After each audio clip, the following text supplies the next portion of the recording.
Good evening, everyone. I want to welcome all of you to this April 2018 edition of the Jesus Central webinar. It's good to have all of you with us tonight. And tonight we have a special guest who is with us. We have Pastor Martin, is it Schultheis, right? Schultheis. Schultheis. Okay, I want to get that right. Get those German names. It's always a little bit of a crapshoot, but it's good to have Pastor Martin with us tonight. He is pastor of Emmanuel Lutheran Church in Baltimore, and he is also the director for Faith and Work Enterprises, and he's going to tell us a little bit about that. That's kind of our primary focus for our interview tonight, is this new mission in the Sandtown area of Baltimore. Martin, it's great to have you with us tonight. Thanks. Great to be here. Yeah, for all of those who are maybe returning, and especially those who are new to these Jesus Central webinars, this is a ministry of our Southeastern District's iNeighborhood initiative. And the purpose of these is to help inspire, equip, empower, and resource you to join Jesus on his mission. And we do that by inviting missional thought leaders and also practitioners, people who are seeking to love and serve their neighbors, to connect with them in order to connect people to Jesus, his good news and his promises and love. And so that's why we have Martin joining us tonight. Martin, why don't we get started tonight? If you just tell us briefly a little bit about who you are and what you're about. What's your background? Sure. Yeah. So in some ways, like many, I guess, Lutheran Church Missouri Synod pastors, born and raised in the Lutheran Church.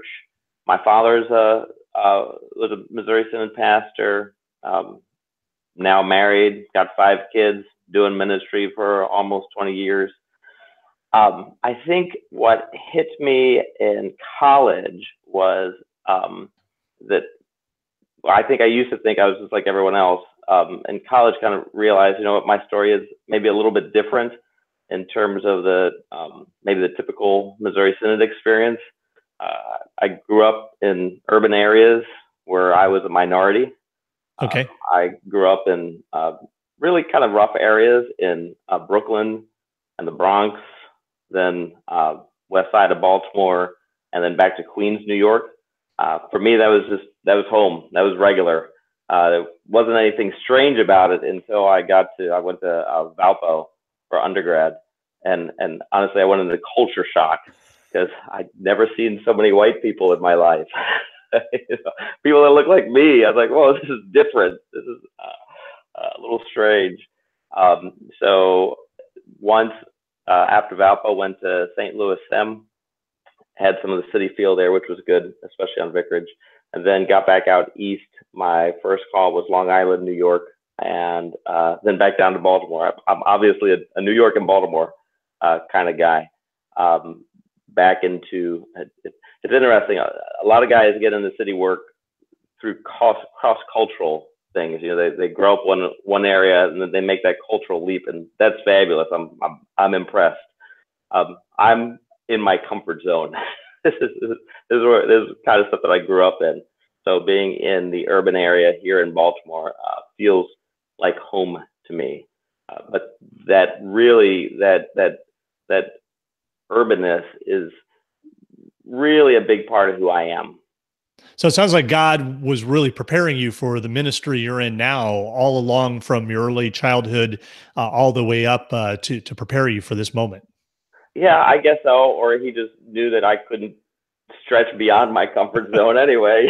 Right. Whatever he puts me here, I like it. Right. Well, we'll make it easy on Martin and just put him right back home, right?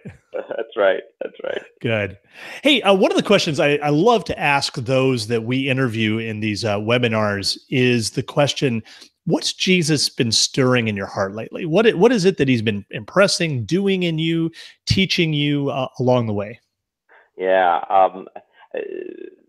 Funny thing, I wouldn't say that it is like a new ministry thing or a passion for this or a passion for that. At different times, it's been that throughout the years. I would say right now, what he's stirring in my heart is trust.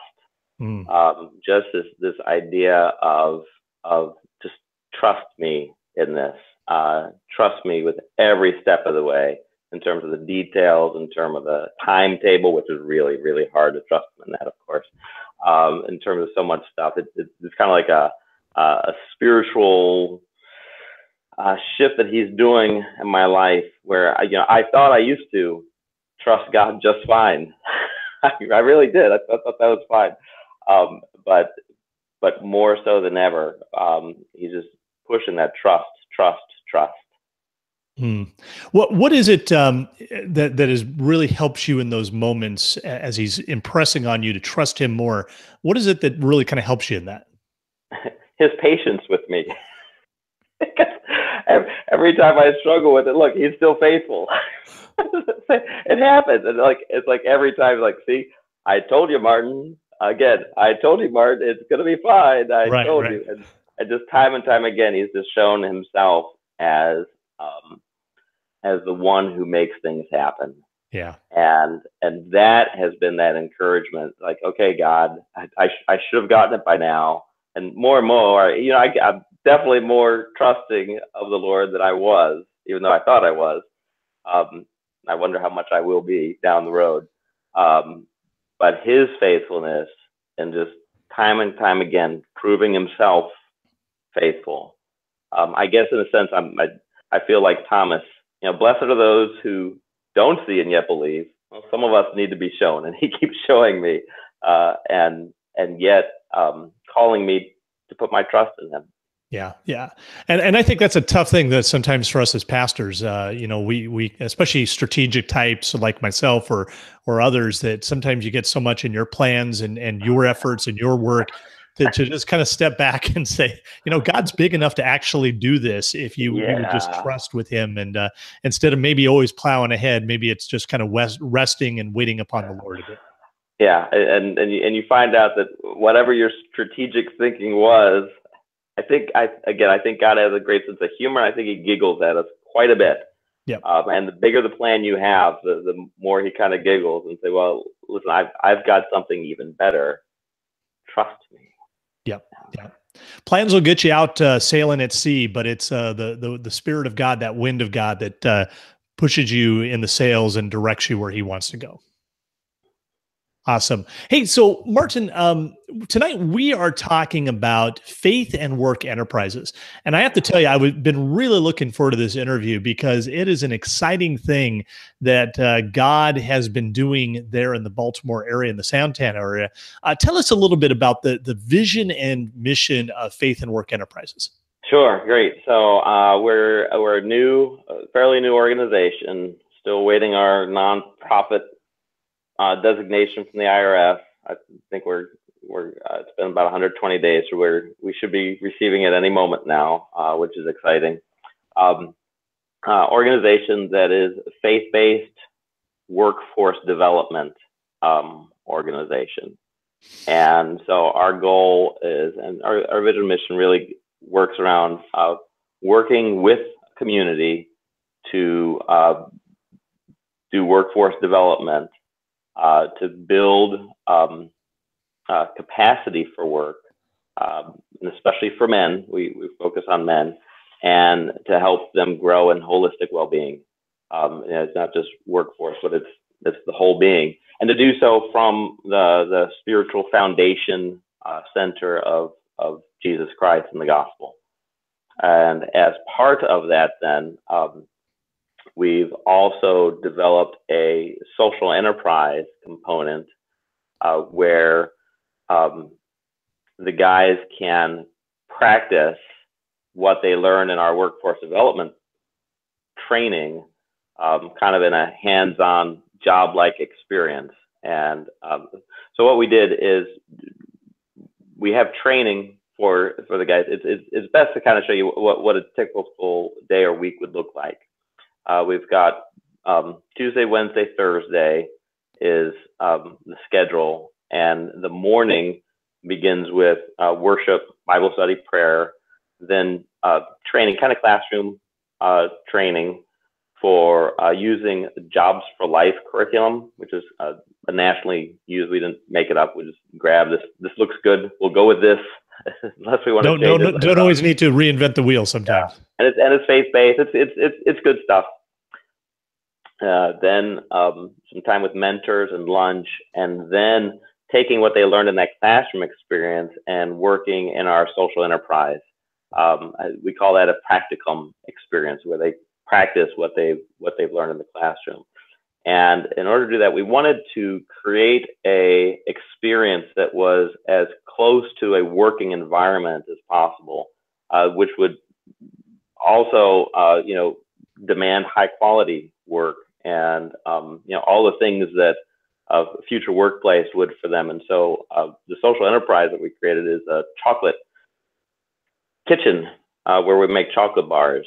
And when I tell the story, I'll tell a little bit why. But they then, are spending time in this chocolate kitchen, doing all the components of not just making chocolate bars, but running a small business, so that at the end of 10 weeks, they can then transition into, a regular job, having already practiced what they learned in the classroom throughout those 10 weeks. Because oftentimes with workforce development, you have kind of classroom training, and then your practice place is your first job. Mm. And so you're given a chance to put it into practice right there. Put it in practice right there and then.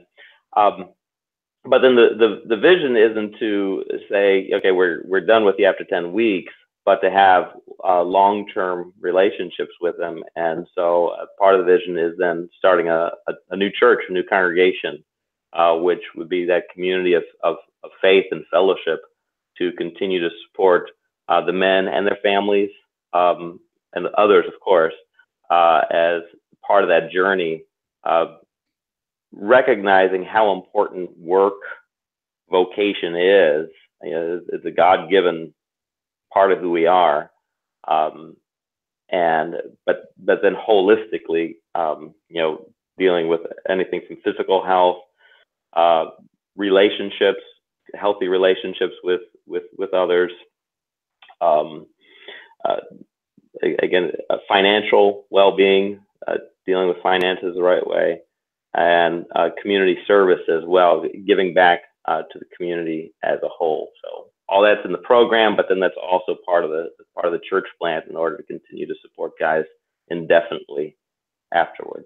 Wow, that's an exciting vision to take a business venture. And by the way, I've tasted your chocolate. It is really good. Pretty good, isn't it? Yeah, yeah. And then to do vocational training and do discipleship and community and on the hands or on the job kind of training and putting that into practice, and then to see, prayerfully a faith community that would come from that. That's an exciting vision. One thing, kind of interesting. I've had this conversation with a few different people, and I think it's always good to talk about this distinction of what is the distinction of doing outreach and mission work like this in a community versus for a community versus with a community? Because you intentionally said the word with. What's the difference? The difference is kind of, and again, part of this goes with the story as to how it started, is we weren't looking to come in and fix something. We weren't looking to come in and bring in our own ideas to the community.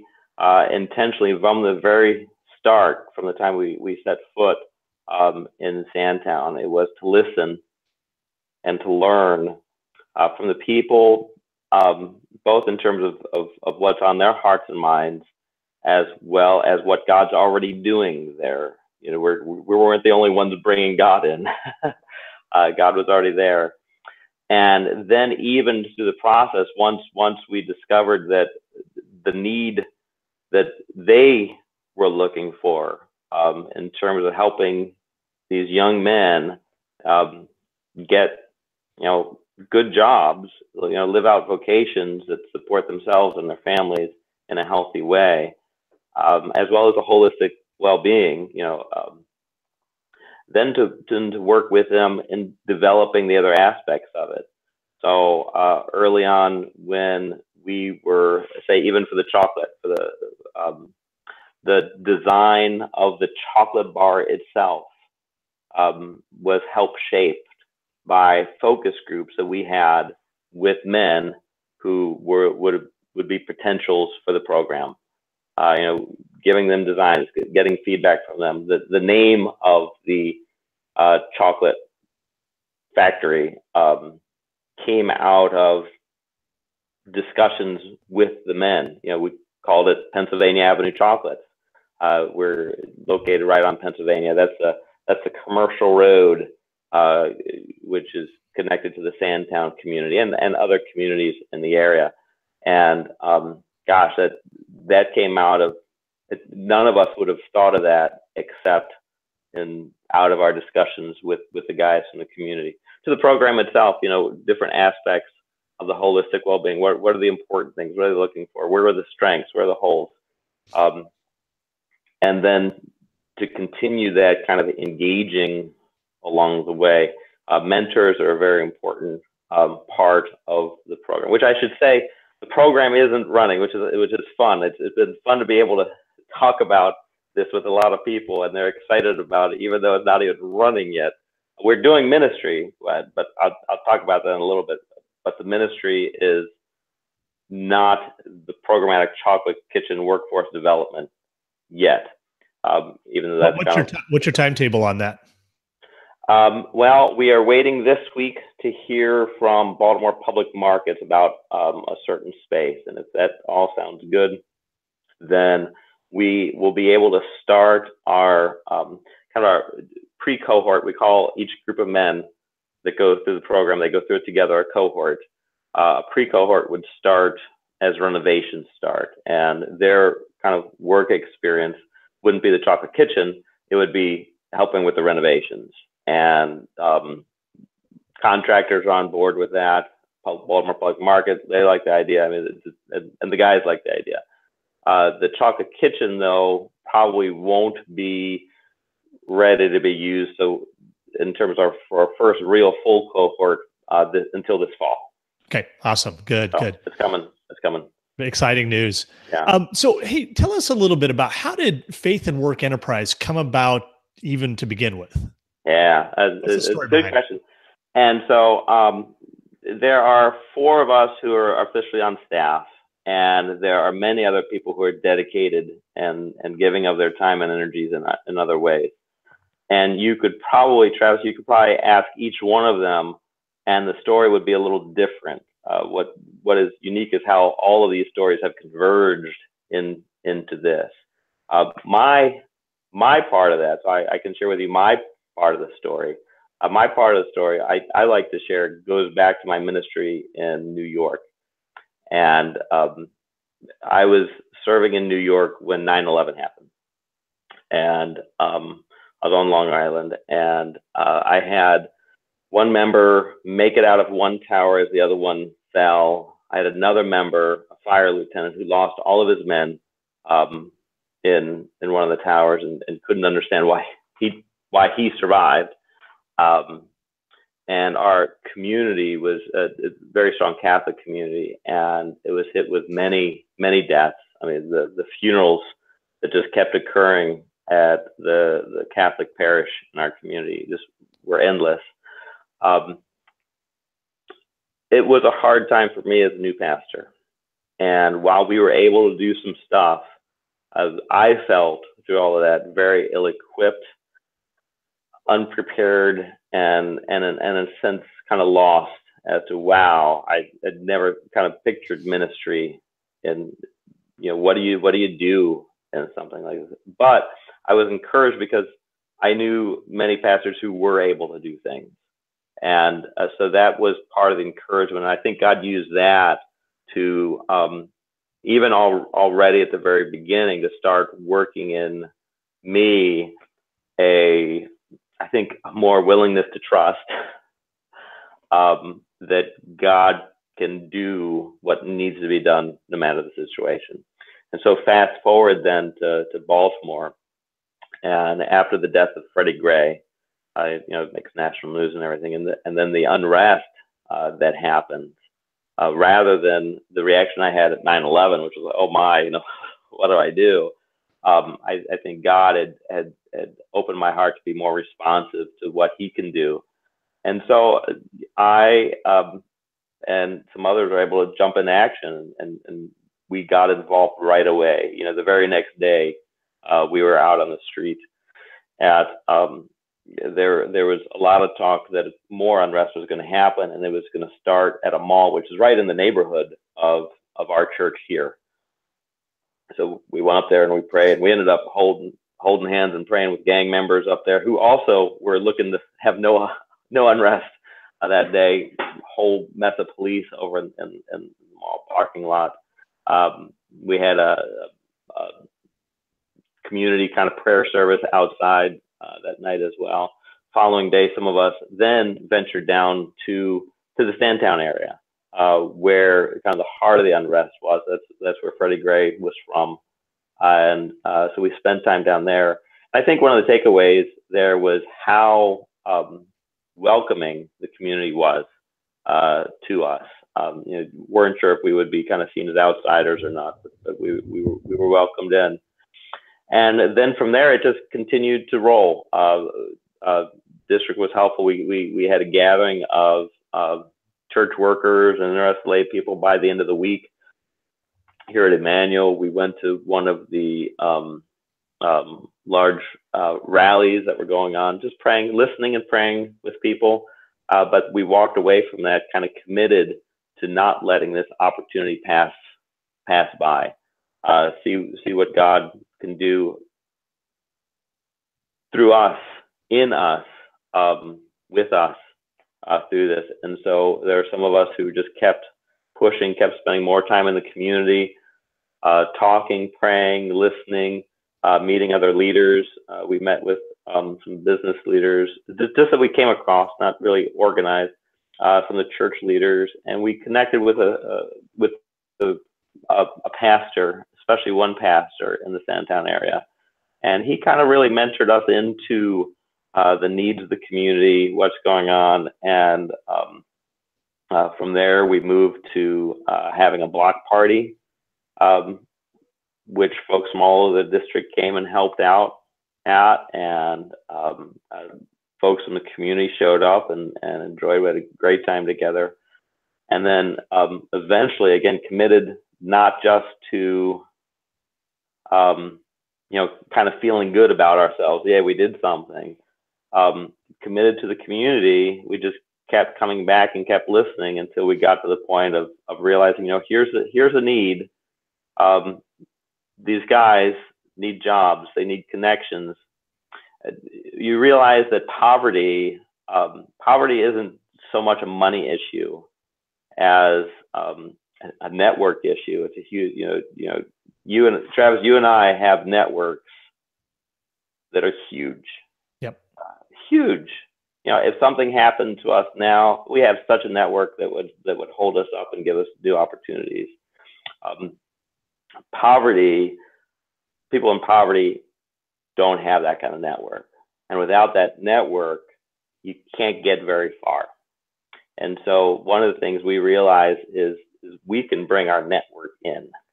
And that's what we did. We when it came to the chocolate stuff, we had in our network Paul Walkenfuss, who's a very active Lutheran layman in one of our churches, who runs and owns a chocolate candy business that's been around for 100 years.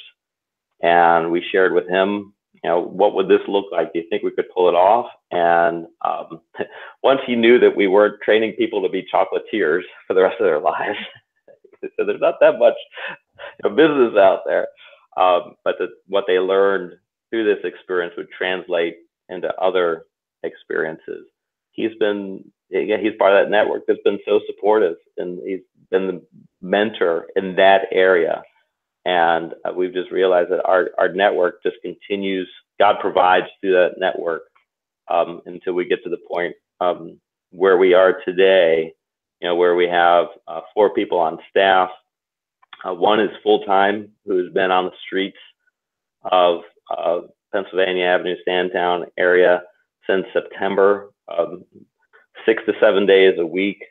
Got a list of 130 some guys who would like to be part of our program, and really kind of is mentoring them, referring them to services that they need, because everyone's not ready for the stage of workforce development. There are other issues that they often have to go through, and so she's already working with them to help with those issues. To business partners, we've got major employers who want to be a part of this and want to be able to take our guys when they go through it. Johns Hopkins, Sinai Hospital, Dietz and Watson, Park Sausage, and there are many others. City Hall is on board. Foundations now, we've got their attention. They're saying, "Let's give us applications. We're interested in opportunities." All from, I think, all from my story.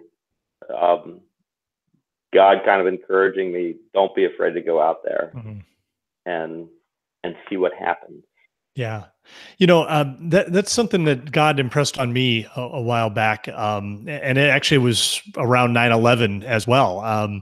That sometimes it's not our plans in which God does his greatest work and is most impactful. Sometimes it's those kairos moments, those moments in which the time just seems to be right. And it's stepping out in faith beyond our comfort zone into those moments, into what God is doing and into the hurt and pain, that actually some of the greatest opportunities for ministry and what he wants to do come to life. And it's just inspiring to hear. And again, probably you feel like this. I know when those moments happen for me, it's nothing I could have done. This is all God and what he did. Yeah. Yeah. And the funny thing about plans is plans aren't bad. They're not usually the place where the biggest ministry happens, but I do think that God uses them to prepare you for when he brings about the big ministry opportunities. Yeah. Yeah. Awesome. And I love the idea of bringing the network to support the people with different vocations who are coming and serving and lending, and the community partnerships that you're making, so that you have that network that you talked about to help people move from their current conditions into hope and new possibilities for their lives. That's awesome. Yeah. So how do you see this work connecting to our district's iNeighborhood initiative? We've been really talking as a district about how do we go out as everyday missionaries to love and serve our neighbors, to connect with them, to connect people to Jesus. How does this a practical living out of that? Yeah, I think part of it is kind of a result of what God is stirring in all of us. And I appreciate the iNeighborhood emphasis, not because again it's someone's great idea. I think it describes what God is doing, and that's why I think it connects with a lot of people. It's like, this is what we should be doing. We're ministers in our various neighborhoods. There should be something going on because of that. And so I think that's where the two really align each other. The kind of the unique part of this is, what do you do with the neighborhoods where you don't already have people? There really is no Lutheran presence where we are before we get there. And yet God still opens up the door to this neighborhood, and a big door, and leads us in, and is already making connections. And so now all of a sudden there is. So I think it's a little different, but it just kind of shows the heart of God for all people, which I think is what I appreciate about iNeighborhood. Is it's just kind of like, it expands not just the eyes but the heart, and to realize, hey, this is all God's people. How can we be a part of that? Yeah. And as exciting as the vision of the chocolate factory and vocational training and the holistic discipleship and all the things that are going to come, it really started with you going out, loving and serving your neighbors, listening, connecting, praying, living life and celebrating with them in the midst of tragedy. And it's from those relationships that God started to move, and the vision came. It's all about people. Yeah. It's all about people. That's all it is. That's the only thing it is about people.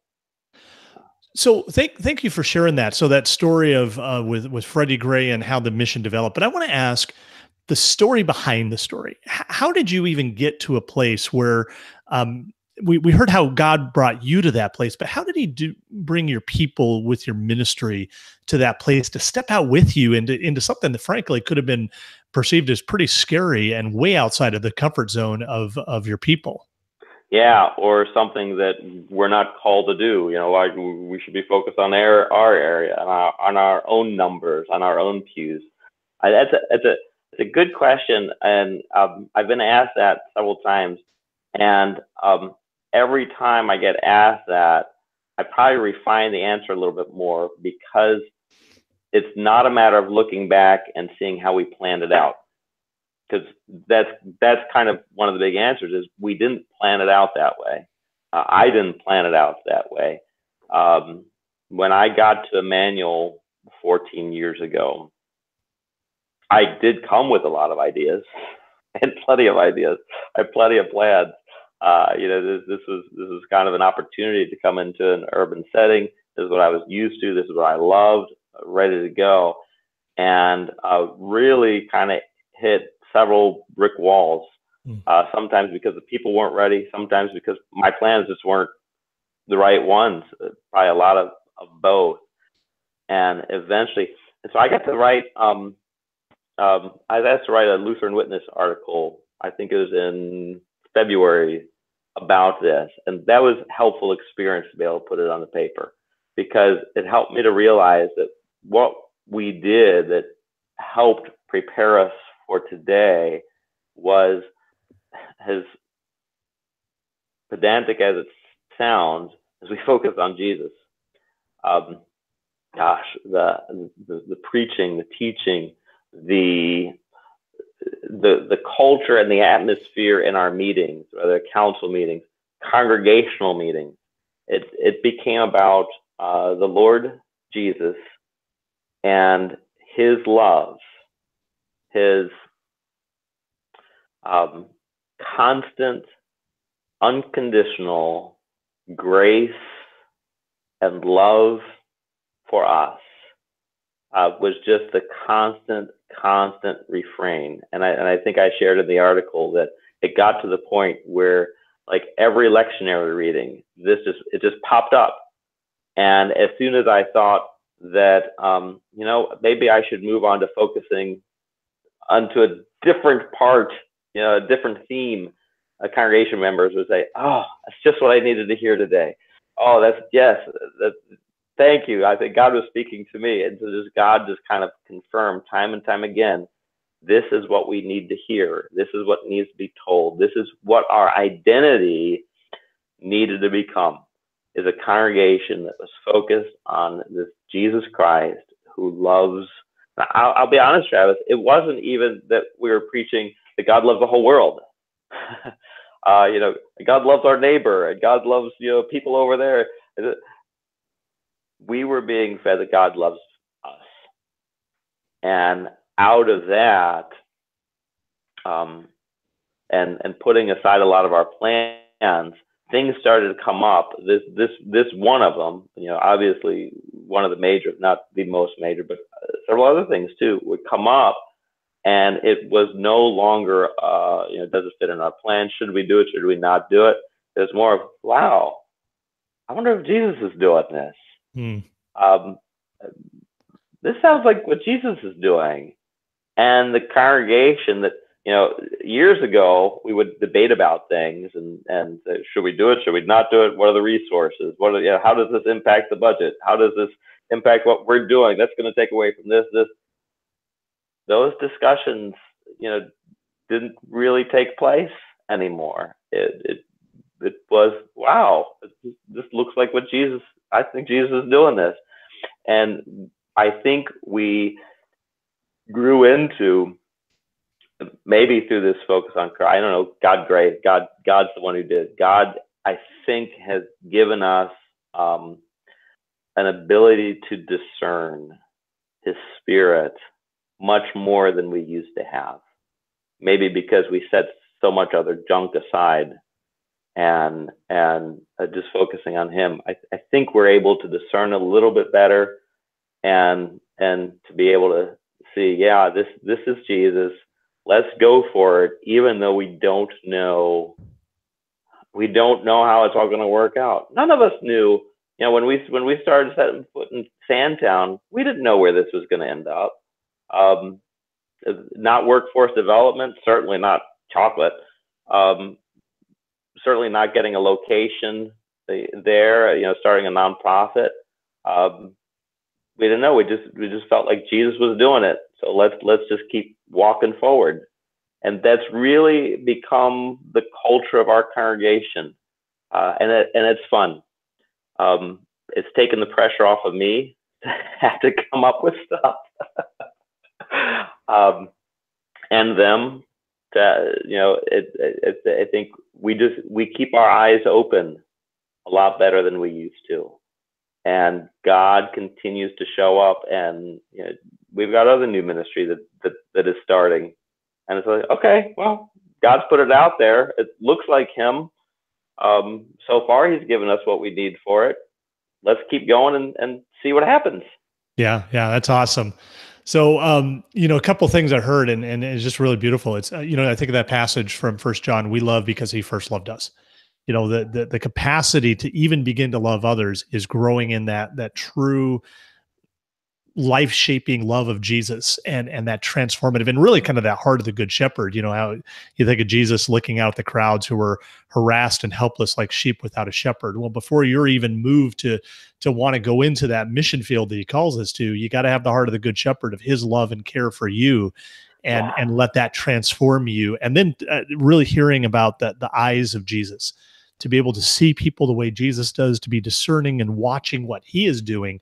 And again, not saying, hey, I think we should go do this and Jesus come bless us, but Jesus, what are you doing?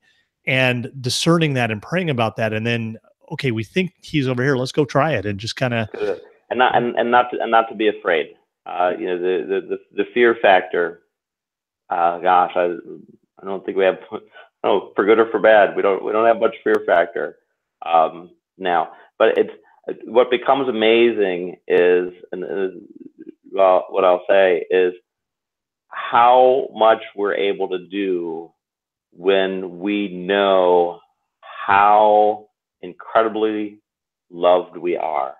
You know, when our cup is full, when I know truly how much love he has poured out to me, gosh, it's freeing. Yeah, it's really freeing to be able then to turn to others and crazy opportunities. Yeah, where would, you know, drug dealers and gang members and whatever, and it's an open air drug market, and it's marked as one of the most dangerous places in Baltimore, and especially for those of us who go there, like, okay, that's whatever, you know, God's there, and they respond, and they're excited for us to be there, and we've got good relationships.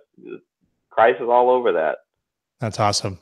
You know, just your story, I wonder if there's maybe a kind of kingdom vision is not kind of the strategic plan like a hawk and you can see forever, you know, kind of the 5-year vision, but maybe more the vision of a bat. You know, how a bat's just flapping and it can't see very far, but it uses its sound to listen, to be able to determine and make quick movements of, oh, I need to go here. And it's based on conditions. I wonder if that's more kingdom vision sometimes. Yeah, adjusting to the winds of the Spirit.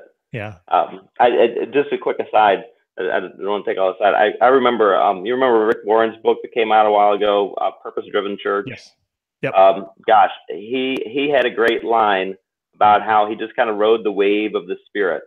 But then he went on to describe his wave. And for those of us who read his book, we were looking for his wave and duplicating his wave rather than looking for the wave of the Spirit as it came our way. Yeah. Not realizing what happened in his place was a unique place and unique moving of the Spirit in a unique context. That's his story. Yeah. I mean, come on, who else in our district is going to start workforce development with a chocolate kitchen at an open air drug market? Well, we shouldn't just take that as a cookie cutter and do that in all of our communities. Well, if we get paid royalties for it, maybe. Okay. No, you know, but the same God is going to do crazy stuff in other places for people who, you know, who see, who listen, who follow. Yeah, yeah, that's awesome. Hey, so question. This is a question we didn't talk about, but I just wanted to kind of explore this with you. What does good news look like in the Sandtown area with the people you're working with? What does good news look like for them? Hope and love. Hope and love.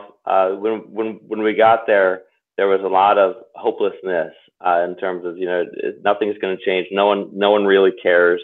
Everything is the same. And when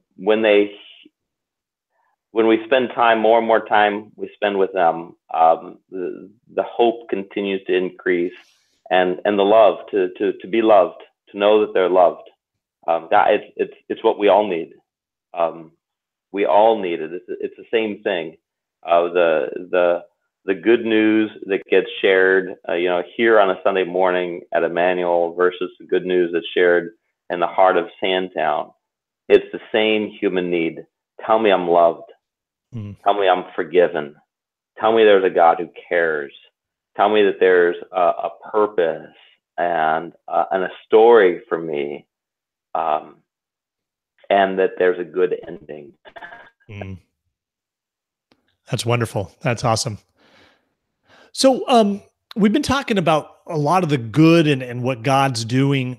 I want to talk a little bit about either some of the challenges you and your team are facing, or maybe some mistakes. Sometimes the greatest learnings come from mistakes we make. What are either challenges or some mistakes that you've learned from, but God's in it and He's doing something?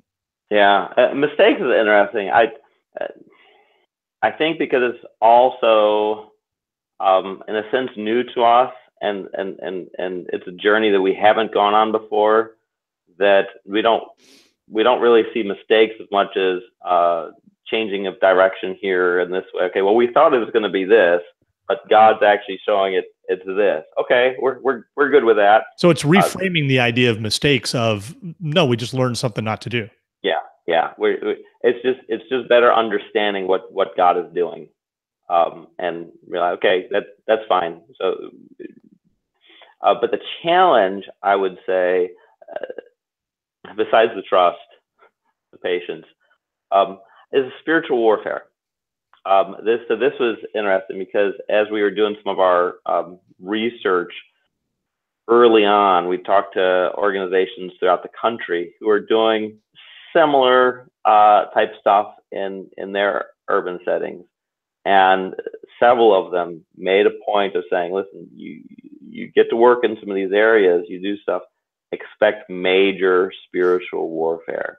And we did take them seriously. I mean, we didn't poo-poo the idea, but we didn't know what that would look like, and it's real. It is real. But it's real. It's so real to the point that we're identifying it quicker, and our faith is growing through it. Kind of saying, okay, well, here it is again. It's shown up, and it's often, we often see it in the lives of the folks who are most involved in it. Something unrelated comes in, and yet each time, what is neat and encouraging is the Lord has shown us through it. Okay, because early on, some stuff was happening in our lives that shook us. That made us. Are we able to continue in this? Are we able to do this? But the Lord carried us through it, and now same things happen, big stuff in each of our lives, but also kind of stepping back, saying, okay, we know this. We know that we recognize it. And we're encouraged because we know that Him who is in us is greater than him who is in the world. Yeah. That reminder that our battle's not against flesh and blood, but against principalities of the dark forces, and the need to put on that armor of God. And one of those tools that we have is prayer, and being in the Word, and having the shield of faith, and all those things that God provides us so that we can go in the battle. And it doesn't mean that it makes the battle less, but we have what we need to battle. We've never prayed so hard. None of us. We've never prayed so. Again, it's one of those things, Travis, where I thought I was a fine prayer. Never prayed so hard. Never worked so hard. And yet also never been rewarded so much as well. It's very encouraging work. Yeah. I could see why God is developing trust in you. It sounds like he's bringing you to a place of dependence that he really needs to show up and do this, or it's not going to work. Yeah. We know that. We don't have enough to offer to make this stuff happen, but the Lord continues to show up, and every time we look at a barrier and think, oh, how are we going to do it? God, okay, he's faithful. There it is. There it is. Yeah, that's awesome. Hey, so what is a story you could share that would highlight the kind of kingdom impact that you're having in starting this new mission in a very personalized way? Yeah. So since we don't have the actual 10-week program up and running, most of our contact has been, again, we got a lot of guys who engage through our full-time Director of Workforce Development and Referral Services, big title. She's the one on the ground. Her name is Lichelle, and she spends, again, 6 to 7 days out there with the guys, helping them, guiding them, encouraging them. And she's got different stories, that relate with them. Little things. There's a guy that we ended up helping get up to rehab up in Philadelphia. There are other guys that we've helped get other services that they need. But I think the coolest personal story where we've seen God at work in a powerful way is probably in Lichelle herself.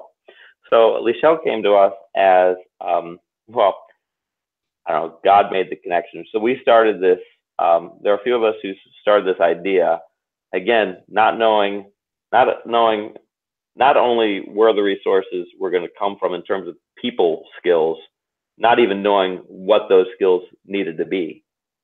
And Lichelle's a parent of one of our kids here at Emmanuel Lutheran School.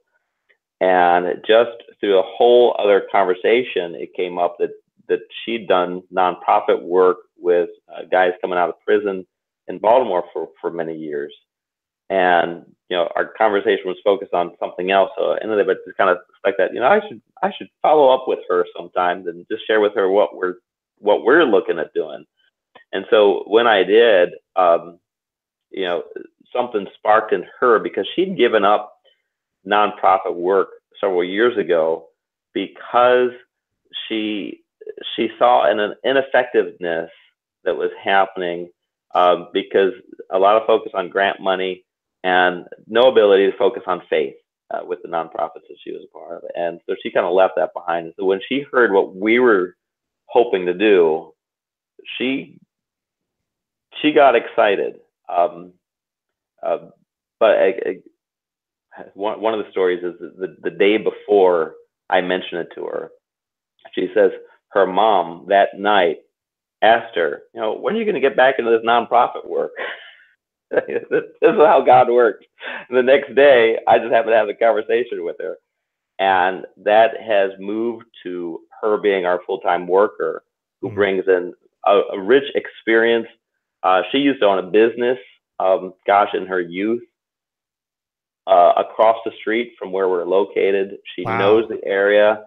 I mean, it can't be a more perfect union. I mean, she has really become the heart and soul of what we're doing. But at the same time, spiritually speaking, she has had an epiphany beyond what she ever thought was even possible by coming to understand the grace of God. She's grown up in church setting, but hearing the way that we as Lutherans communicate the grace of Jesus, it has blown her away. She grew up in churches that really were kind of on the I call it an economical faith. You give God something, you expect something, back and forth. And, the more faithful you are, the more faithful he is. And it never really connected well with her, but she didn't know why. And so as she is coming to hear of Christ anew as this giver, as the one who simply presents to us, it is blowing her away so much that she's also become the evangelist on the street, and sharing.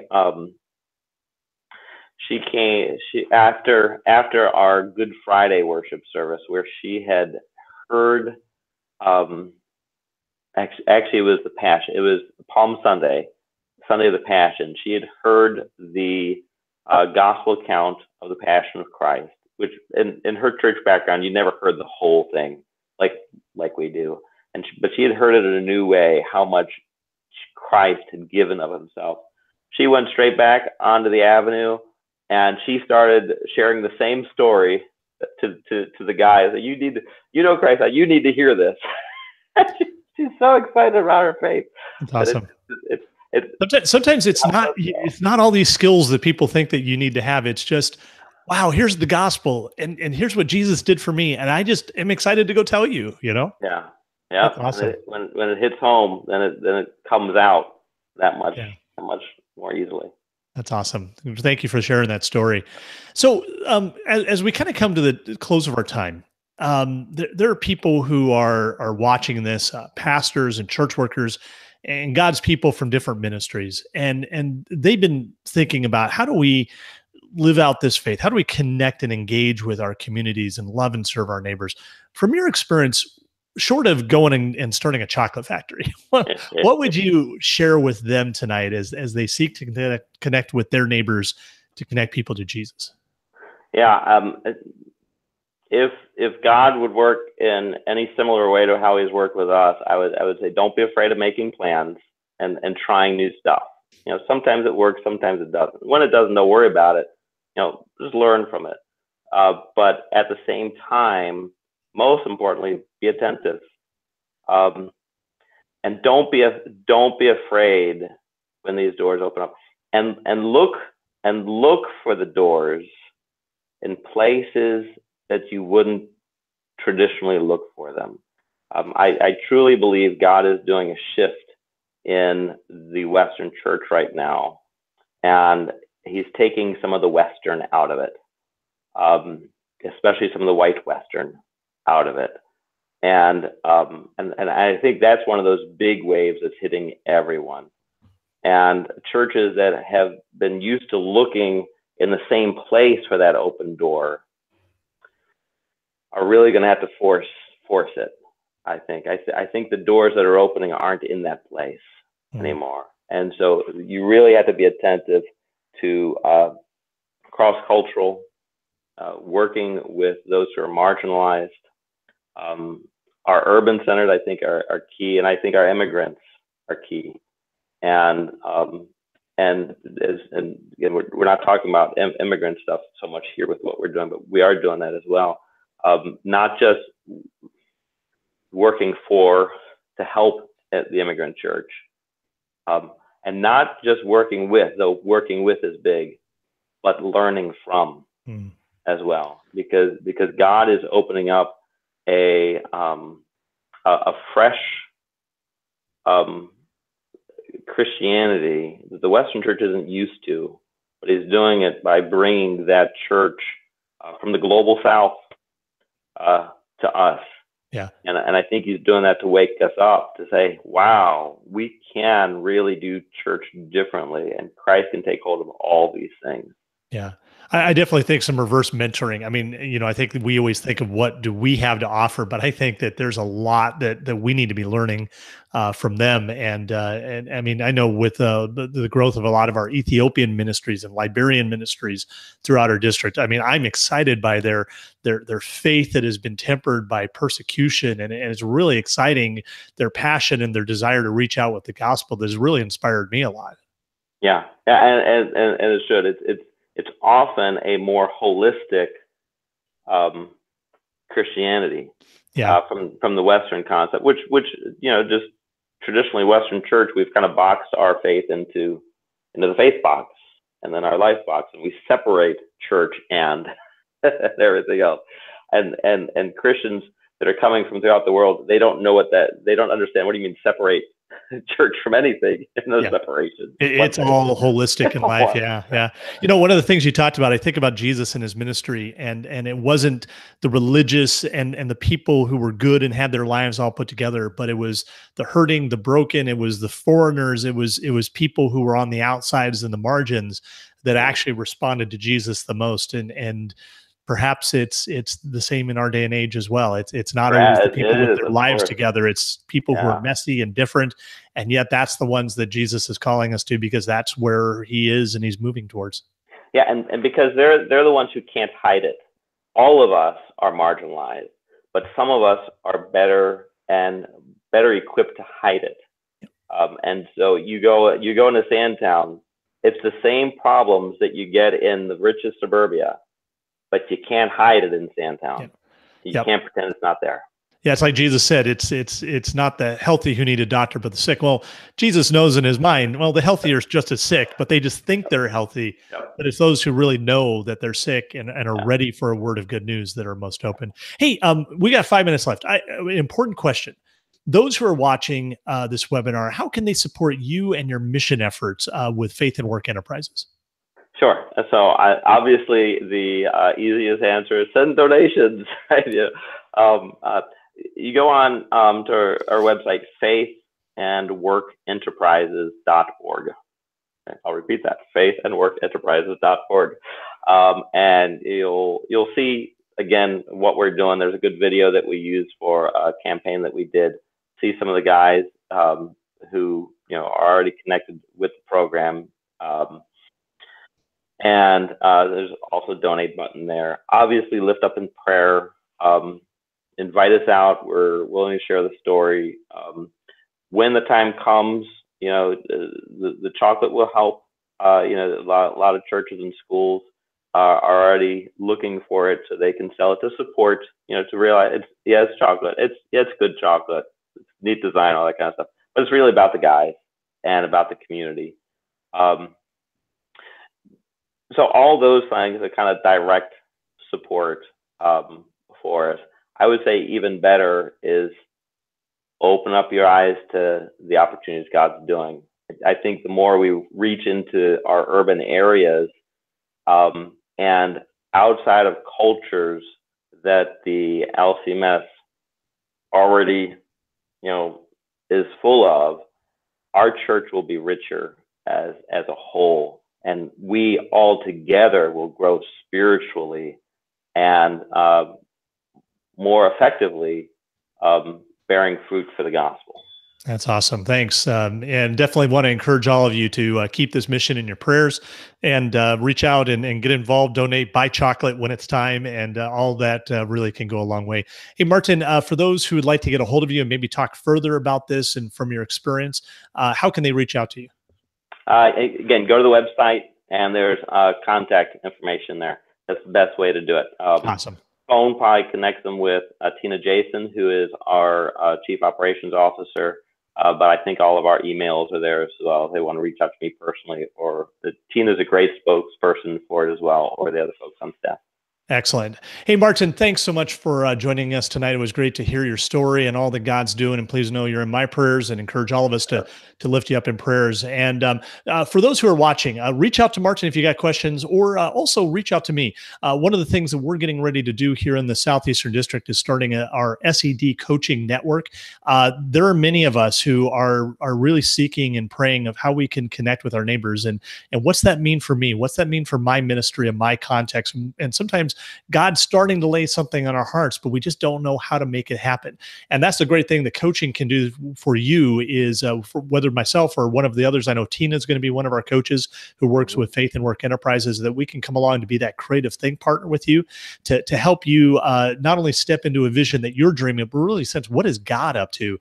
And then how do we join him on that mission? And what's it look like with that encouragement, that support, and stepping out in faith? And sometimes we just need a creative think partner to walk with us in taking that first step. And so be watching for that. Reach out to me at tguzzi@se.lcms.org. That's tguzzi@se.lcms.org. lcms.org. Be happy to connect with you and walk with you as well as you seek to connect with your neighbors to connect people to Jesus. Thank you, everybody. God's richest blessings. Thank you, Martin. And as always, remember to keep Jesus central. Have a good night. Thanks, Travis. Good night.